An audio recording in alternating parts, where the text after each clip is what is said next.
contexte de base. Alors, Genèse 2, versets 21-25.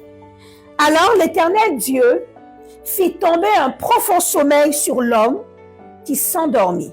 Il prit une de ses côtes et referma la chair à sa place. Donc, il prit une côte de l'homme et quand il enleva la côte, il referma la chair à sa place. Donc, Dieu est le premier chirurgien par excellence. Le chirurgien par excellence, c'est lui.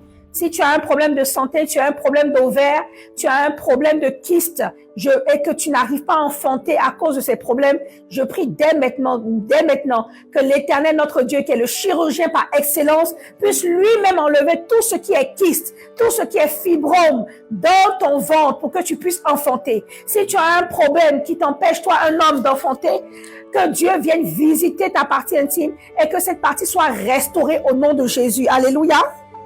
Je continue. L'Éternel Dieu forma une femme de la côte qu'il avait prise de l'homme et il l'amena vers l'homme. Donc, de l'homme, il prit une côte et il forma une femme. Femme, nous sommes nés après les hommes. Les hommes sont la version, on va dire iPhone 12. Nous sommes la version iPhone 15. Les hommes n'aiment pas ça. C'est une blague que je suis en train de faire. Non, c'est pour dire que l'homme vient avant la femme. D'accord? Et l'homme dit, voici cette fois-ci, celle qui est os de mes os et chair de ma chair. On l'appellera femme, parce qu'elle a été prise de l'homme. C'est pourquoi l'homme quittera son père et sa mère et s'attachera à sa femme. Et ils deviendront une seule chair.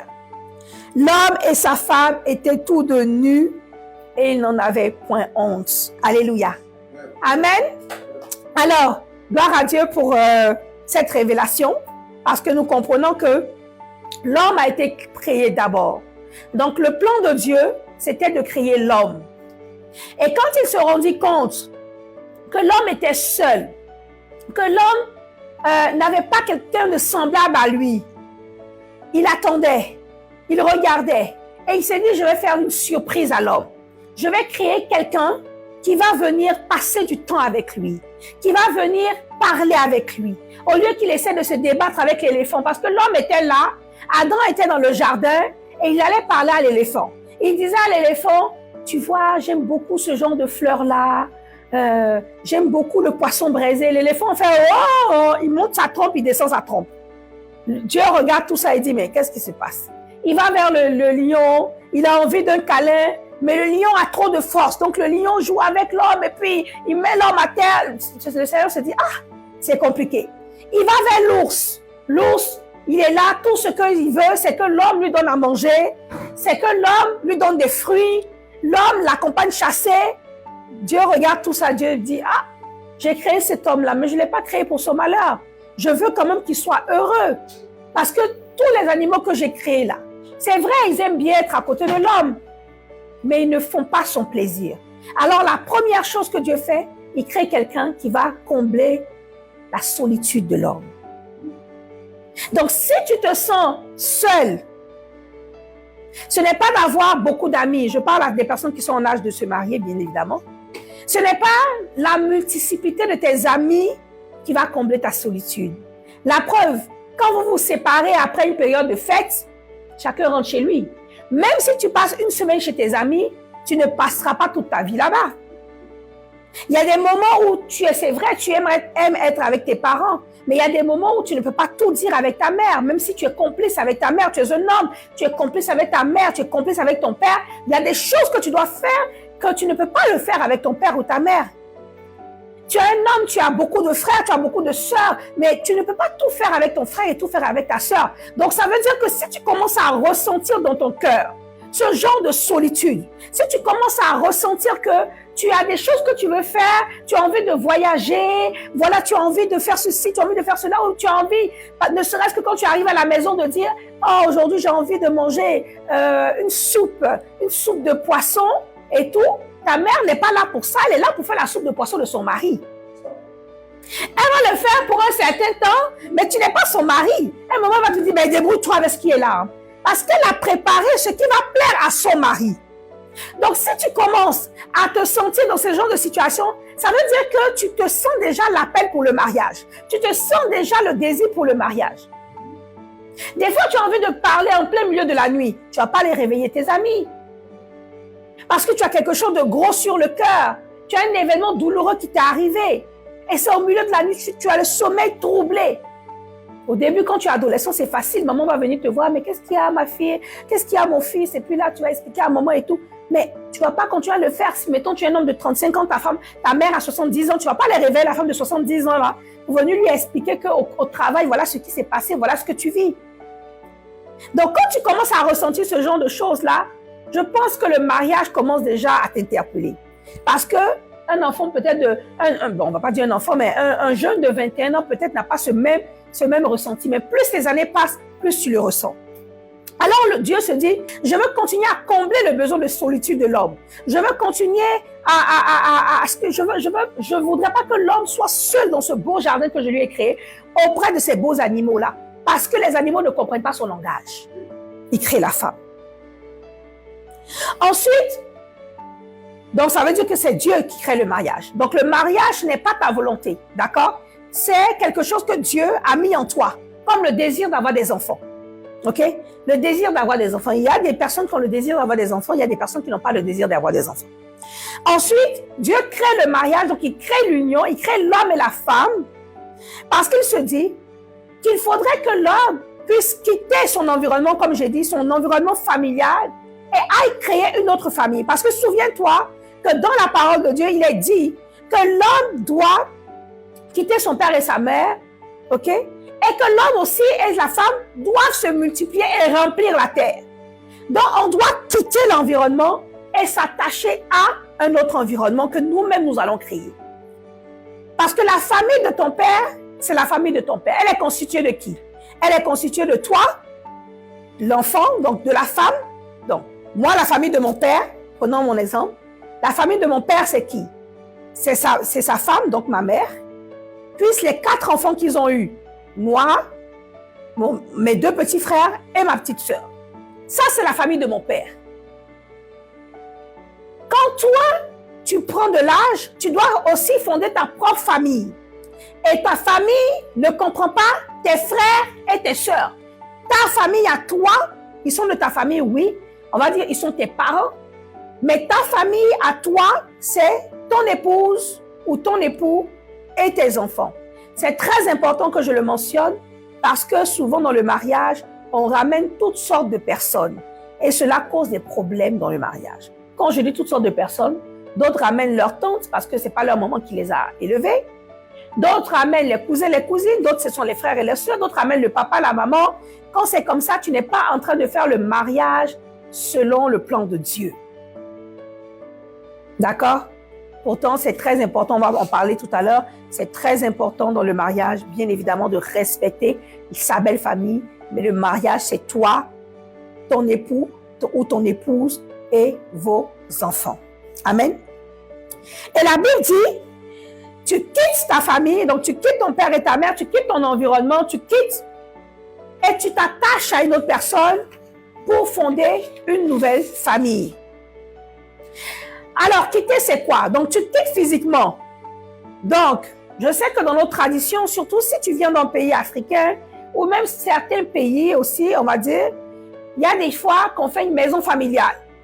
Et dans la maison familiale, chaque garçon va ramener dans la maison familiale son épouse. Je n'ai pas à juger cela. Je dis simplement que dans le cas d'espèce, dans la volonté de Dieu, ce n'est pas que tu emmènes toi ton foyer dans le foyer de tes parents. Non. Tu as ton foyer, tu le bâtis. Si tu veux, bâtis-le à côté de la maison de tes parents. Il n'y a pas de problème, mais pas dans la maison de tes parents. Parce que tu dois apprendre à être une femme, tu dois apprendre à être un homme. Et ce n'est pas en restant le fils d'eux que tu apprends à être le mari d'eux, non. Faites très attention. Vous savez, je vais vous donner un exemple. La mère connaît bien son fils, elle le connaît d'une certaine façon. Mais la femme aussi connaît bien son mari, elle le connaît d'une certaine façon. D'accord? Il peut y avoir des conflits parce que des fois, tu ne sais pas qui être. soit le fils, soit le mari. Et cela crée beaucoup d'amalgame. Et cela crée beaucoup de confusion. Parce que ta femme, de temps à autre, dans la chambre, tu es son mari, mais dès que tu vois ta mère, tu es une autre personne. Ça peut créer des conflits parce qu'elle va se dire, mais à quel jeu il joue et tout, pourquoi il fait comme ça, pourquoi il fait comme ça, pourquoi il n'est pas responsable, par exemple. Parce que tu te dis, ah ben je suis chez maman, maman va faire ça. Alors que ta femme, elle aimerait que tu puisses gérer cela toi-même. Je dis n'importe quoi. Tu es dans ton foyer et tu as fait le foyer dans le foyer de ton papa. Bon, puisque tu es dans le foyer de ton père, comme ta mère est là, tu décides de ne pas laver tes vêtements ou tu décides de jeter tes affaires un peu partout. Ta femme n'aime pas ce comportement parce que c'est un comportement qui n'est pas normal pour un adulte. On s'entend bien. Mais ta mère peut lui dire, oh laisse, c'est pas grave, tu sais, les hommes, c'est souvent comme ça, et tu ramasses. Mais tu n'apprends pas, dans ce cas-là, à être un homme responsable et tu ne satisfais pas ta femme dans le sens où elle se dit, il pourrait faire mieux. Mais parce que maman est là, ben, je ne peux pas faire trop d'histoires. Et demain, ça crée des histoires, d'accord? Donc, c'est très important de quitter le lieu, quitter, se séparer, quitter. On quitte aussi financièrement. Ce qui veut dire que quand tu décides de te marier, tu ne peux pas te marier tant aussi longtemps que c'est ton père qui te nourrit. Ça n'a pas de sens. Tu es une jeune femme. Bon, on va dire les femmes peut-être elles vont dire non, c'est pas grave, mon mari, non. Normalement, l'homme, tu dois être indépendant financièrement. Ça veut dire que tu es capable de payer ta propre maison, ta nourriture, tes vêtements, ton carburant. Tu es indépendant financièrement. J'insiste parce que bien souvent, on le voit, des personnes qui nous disent « Ah, oui, on va se débrouiller. » Et quand ils sont en train de préparer le mariage, tu commences à recevoir toutes sortes de messages. Maman, est-ce que vous pouvez nous aider pour le mariage? Oui, c'est une cérémonie. Ça fait plaisir d'aider. Mais normalement, même pour faire ta propre fête de mariage, tu ne dois pas solliciter les gens. Les gens doivent pouvoir te donner parce qu'ils ont envie de te donner, sans que tu ailles vers eux pour leur dire on a besoin d'argent pour se marier. Normalement, c'est comme ça que cela doit se passer. Tu ne dois pas passer à toutes les portes, frapper chez tous les oncles pour dire mais je me marie, donnez de l'argent. Non. Normalement, non. Mais les gens vont le faire parce que c'est une cérémonie, surtout chez nous, dans notre culture africaine, on va dire, les gens vont le faire, c'est normal. Et ça leur fait plaisir de le faire. Ça leur fait plaisir parce que on se dit c'est la famille, c'est un temps de réjouissance. Mais ce n'est pas la bonne façon de faire. Normalement, tu devrais pouvoir assumer tes charges de mariage et ne pas les faire peser sur tes parents. Parce que quand tes parents vont te regarder toi-même, étant un jeune homme, et venir dire, ah papa, j'ai mis de l'argent de côté pour mon mariage, ils seront très fiers. Et ils auront envie, et ils auront envie même de t'aider plus que ce que toi tu as. Ils vont dire, mais écoute, on va t'aider un petit peu, on va rajouter ceci, on va rajouter cela, on va te donner de l'argent, et cela se fait dans toutes les cultures. Mais tu dois avoir ta pierre, apporter ta pierre à l'édifice. Tu ne dois pas compter sur l'argent des autres. Très important. La femme aussi, tu n'es pas épargnée. Tu ne peux pas dire, oui, je vais aller, même si je ne fais rien, il va s'occuper de moi complètement. Parce que je ne sais pas en quel siècle nous sommes. Moi, je pense qu'on est au 21e siècle. Et même dans la Bible parle de la femme de Proverbe 31. La femme du Proverbe 31 est une femme battante et une femme courageuse qui ramène le pain à la maison. Donc, si tu n'es pas capable de t'acheter toi-même les produits de première nécessité, de te prendre en charge, ça sera difficile pour toi d'être heureuse dans ton mariage. Parce que tu vas compter sur l'autre, mais l'autre aussi a des défis. Ou alors l'argent ne va pas suffire. Parce que s'il ramène 1 000 $ chaque mois à la maison, peut-être ces 1 000 $ là, ça suffisait pour lui, mais il va le diviser en deux, ça fait 500. Alors les charges ne seront plus comblées. Donc il y a quelque chose qui ne va pas. Il faut aussi quitter l'influence, les orientations, les conseils des parents et d'autres membres de la famille au sens large. Qu'est-ce que cela veut dire? Dans le foyer, quand tu commences à faire ton foyer, chacun a vécu son foyer d'une façon ou d'une autre. Je t'explique. Ma mère a l'habitude de dire, je vais savoir si j'ai été heureuse sur mon lit de mort. Ça, c'est sa pensée à elle. Pourquoi elle dit ça? Elle dit, parce que dans le mariage, on évolue, on change. Et donc, comme on évolue et comme on change, moi je change et l'autre change, je ne sais pas si je suis comblée. Je ne sais pas si mon mariage est un mariage heureux, parce que je n'ai pas encore tout vu. Je ne sais pas d'où elle prend cela, mais je suis quand même d'accord avec elle quand elle le dit, parce que il y a des mariages qui ont très bien commencé pendant 15 ans, pendant 20 ans, et au bout de 25 ans, paf, le monsieur arrive, il dit je pars. J'ai rencontré une dame que je connais très bien depuis un certain temps, et depuis un certain temps, ça faisait un moment qu'on ne la voyait plus parce qu'on se rencontre devant l'école des enfants et tout et tout. Et donc je lui disais, mais attends, ça fait, je vais inventer un nom, ok? Je vais dire Yvette. Je dis, mais salut Yvette, mais ça fait longtemps que je ne t'ai pas vue et tout et tout. Je dis, mais tu as vraiment maigri, comment tu as fait? Tu as fait un régime et tout, qu'est-ce qui s'est passé et tout? Tu as fait du sport? Et puis elle me dit, non, je n'ai pas fait tout ça. Je dis, mais qu'est-ce qui s'est passé? Elle me dit, mon mari est parti en voyage. Il est revenu de voyage. Pour moi, tout allait bien. Et il m'annonce le divorce. Et il vient avec les papiers des avocats, tout. Le monsieur avait déjà vu son avocat. Il avait tous ses papiers et il était prêt à divorcer là. La dame a perdu, elle dit qu'elle a perdu quoi? 12 à 15 kilos en quelques mois. Amen. Elle a perdu 10 à 15 kilos. Pourquoi? Parce qu'elle était surprise. Elle était surprise, elle n'a pas vu la chose venir. Ça veut dire qu'elle considérait que dans son foyer, tout allait bien.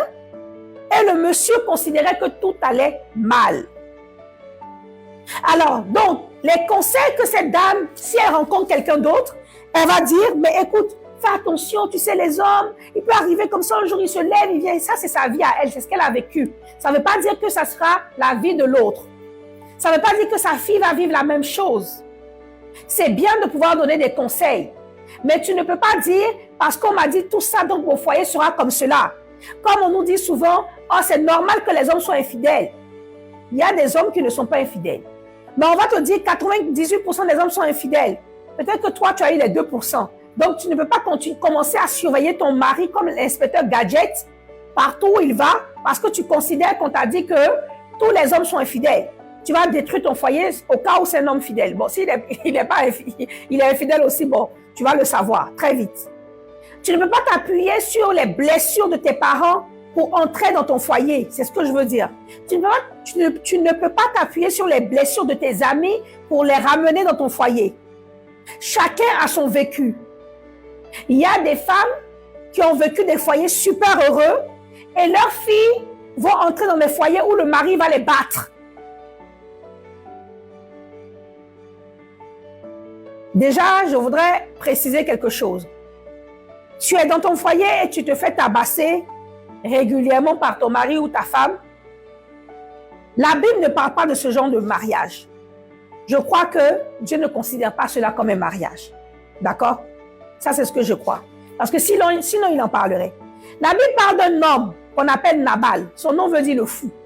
Nabal était un homme très méchant. Il était tellement méchant. Qu'est-ce qui s'est passé avec Nabal, le méchant? Je ne sais pas quel genre de méchanceté il faisait à sa femme, mais ça doit être toutes sortes de méchanceté parce qu'il était méchant avec tout le monde, même ses employés. Et il a même été méchant avec le roi David, qui l'avait beaucoup aidé. Nabal est mort subitement. OK? Donc, pour vous dire, la méchanceté, Dieu va te regarder, il va te regarder, il va te regarder. Et à un moment donné, tu risques de tomber sous un jugement. Que Dieu te sorte de la méchanceté. Que ceux qui sont en train de vivre des situations difficiles dans leur foyer, que Dieu vous vienne en aide. Amen. Donc, la Bible ne parle pas de ça. Parce que Dieu ne veut pas entendre parler de ces choses-là. Dieu ne considère pas ça comme un mariage. Un mariage, ce n'est pas un terrain de ring. Ce n'est pas là qu'on fait la boxe. Tu as envie de faire la boxe, tu t'inscris dans un club où on fait la boxe et tu auras face à toi un homme du même calibre que toi, de la même taille que toi, du même gabarit que toi. Et maintenant, tu vas pouvoir taper sur cet homme-là. Et cet homme-là va te redonner en retour ce que tu lui as donné. Ça, tu peux le faire. Mais tu ne peux pas prendre une femme qui est plus petite que toi et venir la taper. Comme toi aussi, une femme, tu ne peux pas venir taper ton mari t'asseoir sur lui, serrer son col et le faire. Ce genre de violence-là, Dieu n'en veut pas dans le mariage. Pour un oui ou pour un non, on se donne des claques. Ce mariage n'est pas le mariage selon Dieu. Amen. Amen. Alors, dans le mariage, est-ce qu'il faut avoir des amis hommes ou des amis femmes? Quand tu es un homme, tu as beaucoup d'amis femmes. Quand tu es une femme, tu as beaucoup d'amis hommes. Toutes ces choses-là font partie. Est-ce que tu dois le quitter, oui ou non? Parce que nous sommes en train de parler de quitter. C'est à voir entre vous deux. Si vous voulez conserver vos amis, vous devez en discuter. Troisième raison du mariage, avoir un compagnon ou une compagne. L'Éternel Dieu dit, il n'est pas bon que l'homme soit seul, je lui ferai une aide semblable à lui. Donc le sens du mariage, c'est d'avoir aussi un compagnon ou une compagne.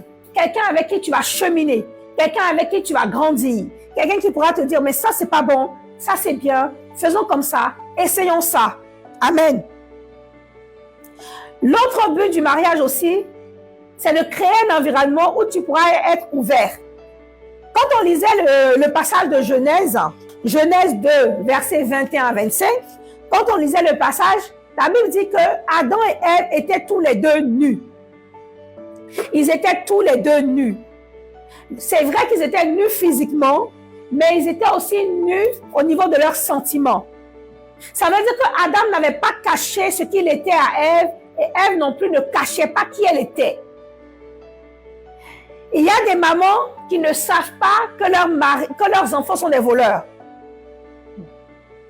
Il y a des mères, elles sont surprises d'apprendre que mon fils était un grand, je ne sais pas, voilà, un trafiquant. Ou elles sont surprises d'entendre que mon fils a arnaqué des gens. Parce que son fils, ce n'est pas son foyer. Donc, il n'a pas à s'ouvrir sur tout ce qu'il fait à sa mère. Mais à sa conjointe, il va s'ouvrir. Devant ton conjoint ou ta conjointe, devant ton époux ou ton épouse, il doit savoir la plupart, je ne dirais pas tout, parce qu'il y a toujours des petites choses, on a toujours un petit gardien secret, mais il doit te connaître. Si tu es dans un foyer et tu ne peux pas exprimer ce que tu es au fond de toi, tu ne peux pas t'exprimer, tu ne peux pas parler, tu ne peux pas t'habiller, tu ne peux pas manger ce que tu veux. Tu dois travailler là-dessus. Vous devez travailler là-dessus. Je suis esthéticienne, n'est-ce pas? Et souvent, je reçois des dames qui me disent, mon mari, il aime que je sois comme ça. Mon mari, il aime que je sois comme ça. Ouf, des fois, je me dis, waouh, j'ai de la chance. J'ai de la chance. Parce que quand je grossisse, quand je maigrisse, on ne me fait pas de reproches. Quand je coupe mes cheveux, quand je mette une perruque, que je fasse un tissage, on ne se plaint pas. Mais il y a des hommes qui ne laissent rien passer. La moindre vergeture. Pourquoi tu as la vergeture ici? Il y a des hommes je ne dis pas que c'est mauvais, puisque ce n'est pas toutes les femmes que ça dérange. Il y a des femmes que ça ne les dérange pas. Et c'est très bien. Mais je dis, cet homme aussi, il est en train de s'exprimer. Donc toi aussi, tu dois le laisser s'exprimer. Parce qu'il a le droit de dire que moi, je ne veux pas que ma femme grossisse. Moi, je ne veux pas que ma femme ait des vergetures. Moi, je ne veux pas ça. Maintenant, quand il exprime ça, tu le laisses s'exprimer sans pour autant te fâcher. Et après, quand il a fini de s'exprimer, tu lui dis, ben, qu'est-ce qu'on fait? Et là, vous cherchez les esthéticiennes ou les médecins ensemble qui peuvent vous aider à régler le problème. Parce qu'il y a de tout dans les foyers. Et tout ce que tu veux pouvoir exprimer, tu dois être capable de le faire. Je fais une parenthèse là-dessus. Quand on parle d'ouverture d'esprit, pour moi, c'est un exercice qu'on doit faire bien avant le mariage. D'accord? C'est un exercice qu'on doit faire bien avant le mariage. Qu'est-ce que je veux dire? Qu'est-ce que je veux dire par là? Ça veut dire que pendant les temps des fiançailles, c'est le moment où on apprend à se connaître, où on apprend à discuter, où on apprend à se dire la vérité, de façon respectueuse bien sûr, mais à se la dire quand même. Qu'est-ce que je veux dire?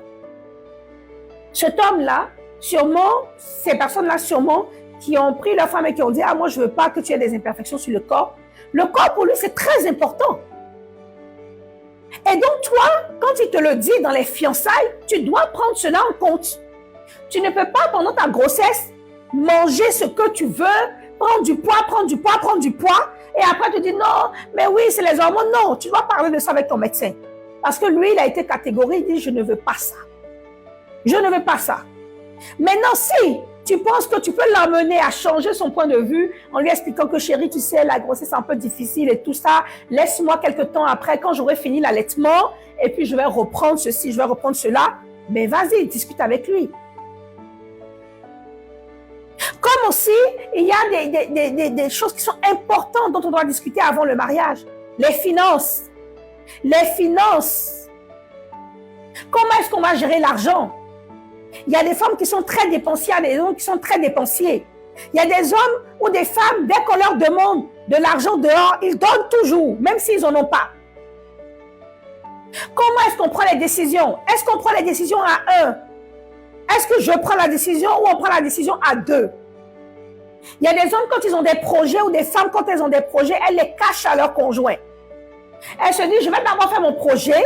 Si ça marche, je vais venir lui dire. Ça, ce sont des choses que tu dois prévenir ton conjoint avant. Tu dois lui dire, moi, vraiment, je ne suis pas à l'aise à tout te dire. Franchement, il y a des choses que quand je fais, je préfère le garder pour moi. Et puis, elle aussi, elle va te dire son point de vue et vous en discutez. Parce que si vous parlez de toutes ces choses-là, quand vous allez aller dans le mariage, vous n'allez pas être surpris. Parce qu'il n'y a rien de plus désagréable. Imagine, tu es assise à la maison et ton mari vient et dit, chérie, j'ai eu mon visa, hein, je pars travailler 6 mois en Allemagne. Quoi? L'Allemagne? Mais tu pars, comment ça tu pars? Oui, vraiment, je ne voulais pas te dire ça, mais j'ai une belle opportunité en Allemagne.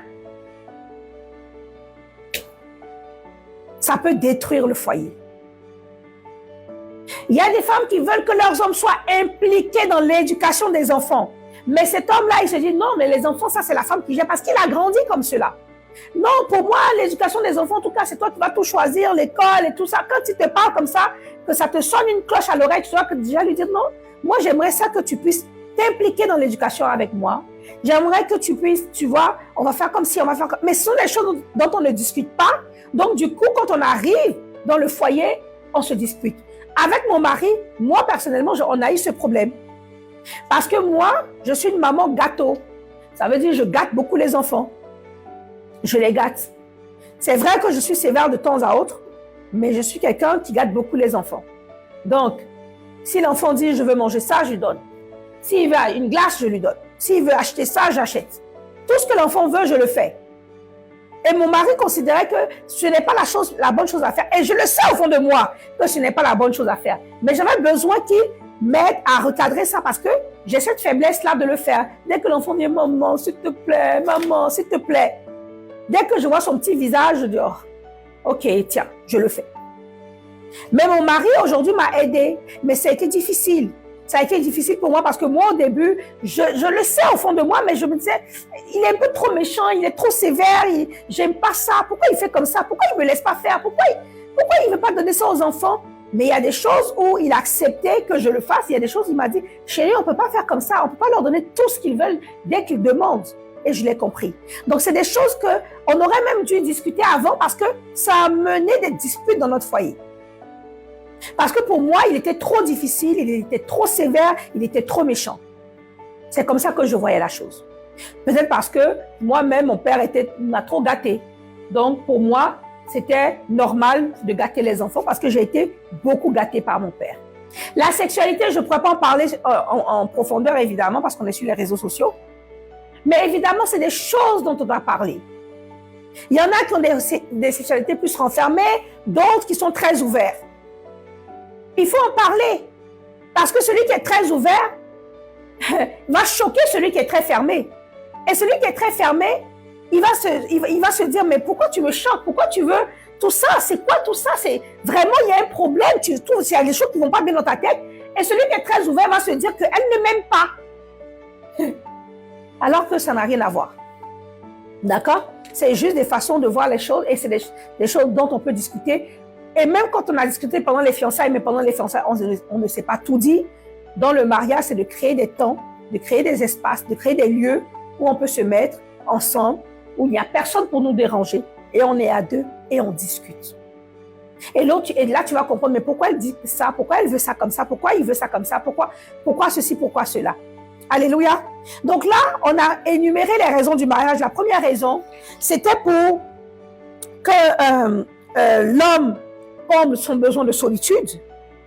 L'homme doit quitter, quand je dis l'homme, c'est grand H, donc l'homme ou la femme, quitter et s'attacher, donc on quitte son espace familial et on s'attache à sa femme ou à son époux.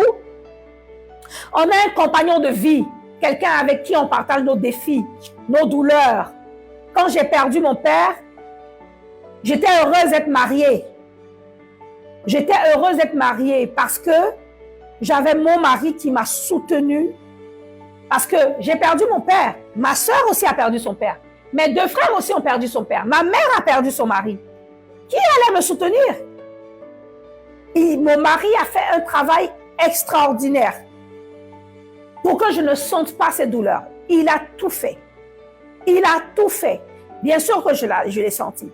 Mais même jusqu'à présent, quand j'ai des moments de tristesse, parce que je pense à mon père, parce que je vous ai dit, moi, je suis une fille à papa. J'étais gâtée. Alors, quand j'ai des moments, ça me revient des moments de douleur ou de tristesse, il est encore là, il le sait. Il est encore là pour moi, pour me remonter le moral. Même si ça fait très longtemps maintenant que mon père est décédé. Vous comprenez? Donc, le compagnon, aussi, le mariage est un endroit où on peut exprimer qui on est vraiment. Je fais une parenthèse. On avait déjà parlé de ça. Il y a des personnes qui sont très artistiques. Tu es très artistique. Mettons, tu aimes beaucoup la décoration, mais c'est pas chez ton père que tu vas aller faire tes décorations, mettre tes pots de fleurs, tes bougies. Tu vas très vite sentir que tu déranges parce que toi, tu es là, tu as nettoyé la salle de bain, tu es en train de mettre des bougies par-ci, des bougies par-là. Ils vont apprécier, mais ils vont venir tout gâcher parce qu'il y a du monde là, il y a des frères, il y a les sœurs, il y a la mère. Ou alors, tu veux une couleur bleue dans tes toilettes et puis ton père n'aime pas cette couleur bleue-là. Alors, ton foyer doit être un lieu où tu vas exprimer ton côté artistique. Tu veux cuisiner certaines choses, certains méfaits, mais ton père, lui, tu n'es pas sa femme, tu es sa fille. Tu veux préparer du confit de canard, va faire ça dans ton foyer. Et si tu as des parents, comme les miens, ils vont te le rappeler. Quand tu seras dans ton foyer, tu pourras faire ça. Ils vont te le rappeler, d'accord? Donc, si tu veux exprimer ton côté artistique, ton côté, voilà, les vêtements. Il y a des personnes qui aiment vraiment s'habiller, vraiment avec des chapeaux, des styles. Et puis quand tu sors de la maison, tu fais honte à tes parents. Parce qu'ils se disent, mais c'est quoi tous ces trucs, ces bijoux et ces chapeaux? Mais peut-être que c'est ce qui va attirer ton époux ou ton épouse. Et ton époux et ton épouse va te supporter, te soutenir dedans, il va aimer ça. Donc, le mariage va te donner cet endroit de sécurité, cet espace de sécurité où tu pourras faire ton style vestimentaire comme tu le souhaites, ou pas, justement. Alors, donc on a aussi parlé de la sexualité, on a parlé aussi des finances. Donc, c'est un endroit où on apprend à gérer nos finances. C'est un endroit où on apprend, où aussi on peut exprimer notre sexualité. C'est un endroit où on peut avoir de l'ouverture d'esprit. Donc, ça, c'est le mariage modèle. Ce que je vous ai dit là, tout ça, ça concerne le mariage modèle, le mariage selon Dieu. Maintenant, qu'en est-il du mariage selon la société? Qu'en est-il du mariage dans notre société actuelle? Les défis que nous avons, tous les défis que nous avons, frères et sœurs, je voudrais vous dire, il n'y a aucun défi dont Dieu n'est pas au courant. Il n'y a aucun défi dont Dieu n'est pas au courant. Que ce soit un défi de maladie, que ce soit un défi financier, il faudrait que pour le couple chrétien, vous mettiez Christ au centre. Là, on a parlé de la généralité, mais pour le couple chrétien, c'est d'abord de mettre Christ au centre. Nous mettons Jésus-Christ de Nazareth au centre.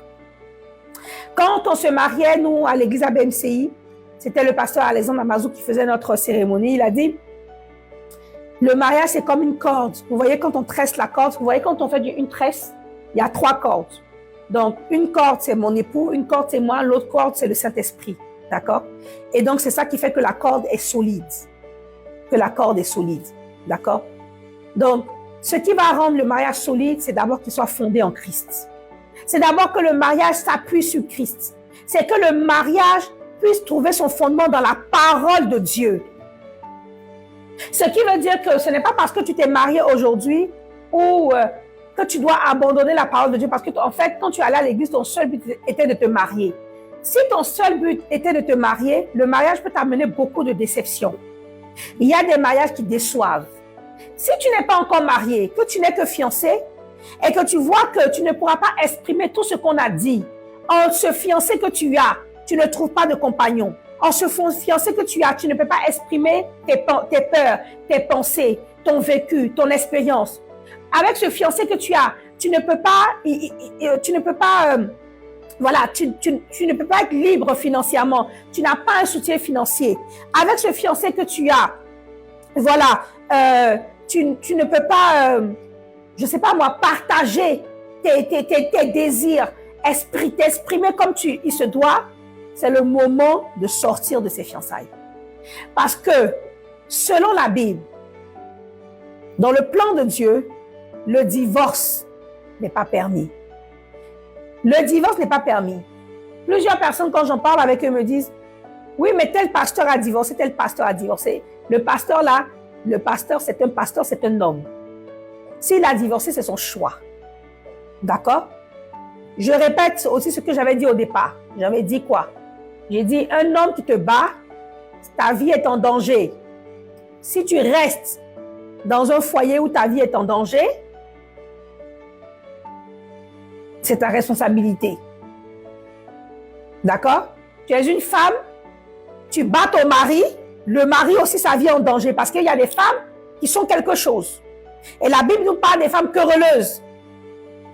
Il y a des femmes, elle ne va pas battre son mari, mais elle va tellement l'insulter, tellement le dénigrer, que le monsieur va devenir hyper tendu. Il va être hyper tendu, c'est-à-dire tellement tu es méchante avec lui.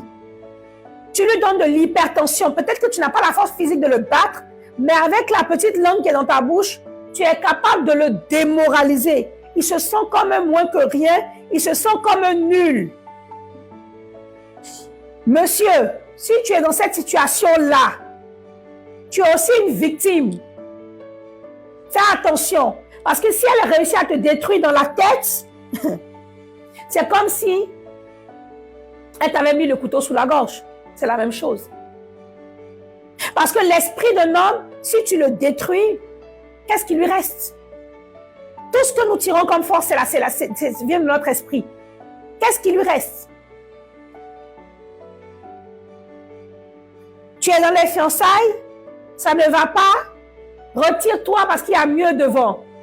Ou alors, si tu ne veux pas te retirer, parce que tu te dis, ah non, maintenant je prends de l'âge et tout ça. Faites attention avec ces choses-là, je prends de l'âge, ça ne veut rien dire.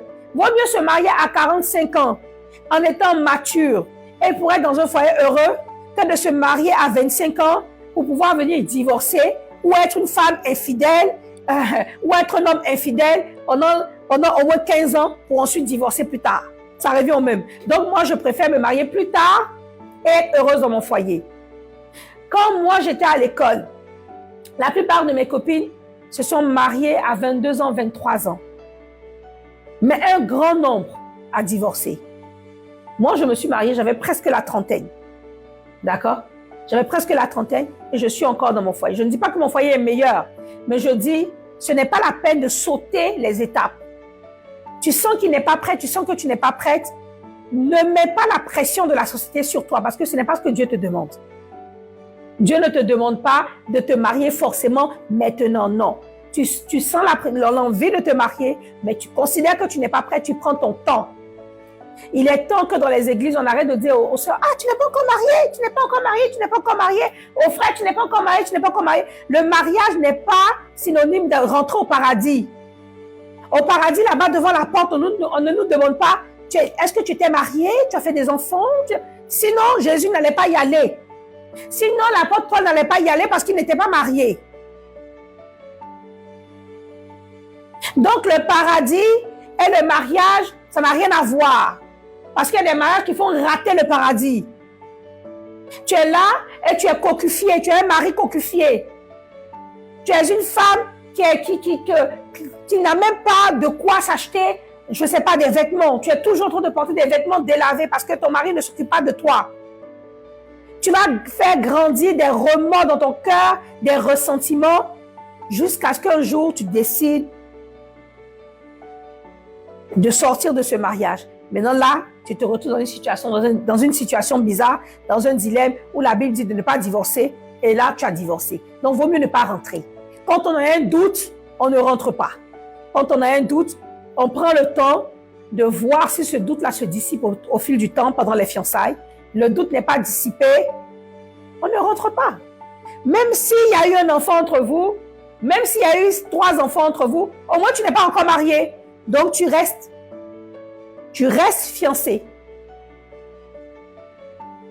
Parce que peut-être que ton mari est ailleurs ou ta femme est ailleurs. D'accord? Ça, je m'adresse beaucoup aux femmes parce que souvent, c'est nous les femmes. Quand on a déjà fait 1 enfant, 2 enfants, on se dit, ah ben à quoi bon, je reste là. Pourtant, tu sais que tu ne peux pas supporter. J'ai rencontré une dame une fois en Afrique du Sud, une vieille dame, elle était très âgée, mais elle faisait beaucoup plus jeune que son âge. Et elle m'avait demandé, vous voyez souvent au supermarché, il y a des tablettes qui sont un peu en hauteur. Donc la vieille dame là, elle m'avait dit, oh, vous êtes un peu grande, est-ce que vous pouvez prendre ça pour moi et tout et tout. Donc j'ai pris ce qu'elle m'a demandé, j'ai mis dans son panier. Elle m'a dit, merci mademoiselle, vous êtes bien gentille, vous êtes bien jolie. Oh, est-ce que je peux vous donner un conseil? Je dis oui. Elle dit, vous savez, moi, j'ai été mariée pendant 60 ans. 60, presque 70 ans. Elle dit, vous voyez, je dis, quoi, donc vous avez quel âge? Elle me dit, oh, j'ai 90 ans, quelque chose comme ça. Et je dis, mais vous n'avez pas l'air. Elle me dit, ben oui. Elle me dit, vous savez, parce que j'ai été très heureuse dans ma vie. J'ai été très heureuse dans mon foyer. J'ai eu un mari qui m'a aimée. Et vous savez, un secret que je vais vous donner, c'est la vieille dame qui me parle. Elle me dit, vous savez le secret que je vais vous donner? Ce que vous ne pouvez pas terminer, ne le commencez pas. Ça veut dire quoi? Elle m'a expliqué. Elle m'a dit, vous savez, moi, je vais dire à mon mari que je n'aime pas faire la vaisselle. Elle lui a dit ça. Elle dit, moi, la vaisselle, je ne fais pas la vaisselle. Je déteste. Je peux cuisiner et tout, mais les assiettes, c'est un exemple qu'elle m'avait donné. Les assiettes, les casseroles et tout ça, tu vas les laver. Elle dit donc, quand elle a préféré le lui dire, parce qu'au lieu de venir et de faire semblant que tu es une bonne femme de ménage, comme souvent les femmes elles vont faire, pendant qu'elle va aller voir son petit ami, elle commence à faire le ménage, alors que tu n'aimes pas faire le ménage. Tu n'aimes pas faire le ménage. Maintenant, tu vas rentrer dans le foyer là. Le ménage que tu as commencé dans les fiançailles là, tu vas devoir le faire pendant 40 ans, 50 ans. Mais tu n'aimes pas faire ça. Et donc, tu vas être frustré et tu vas commencer à embêter tout le monde dans la maison. Donc, soit tu lui dis la vérité, soit tu t'arranges, tu prends une femme de ménage pour le faire, ou soit tu lui dis, peut-être que lui, ça ne le dérange pas de le faire. Si lui aussi, ça le dérange de le faire, donc vous engagez quelqu'un qui le fait. Et comme ça, si c'est ça un jour, personne n'accuse l'autre, parce que vous deux, vous savez que vous n'aimez pas faire le ménage. Donc, c'est vraiment le conseil qu'elle m'a donné. Elle m'a dit, ne commence pas ce que tu ne pourras pas terminer. Si tu sais que tu ne peux pas terminer, la commencer à être infidèle, tu ne peux pas supporter, tu n'as pas un cœur à supporter l'infidélité. Que tu sois un homme ou que tu sois une femme, tu as découvert ça, tu ne peux pas supporter, ne rentre pas dans le mariage. Parce que qu'est-ce qui te prouve que ça va s'arrêter? Rien ne te prouve que ça va s'arrêter. Elle est infidèle. Il est infidèle. Tu ne peux pas supporter. Parce que quand tu rentres dans le mariage en sachant ces choses-là, c'est que tu es capable de les supporter. Parce que Dieu peut changer la personne. Dieu peut le changer. Mais Dieu peut. Ça ne veut pas dire que ça va se faire. Parce que lui, il doit accepter de changer. Il doit accepter de changer. Et s'il ne veut pas changer, tu fais quoi?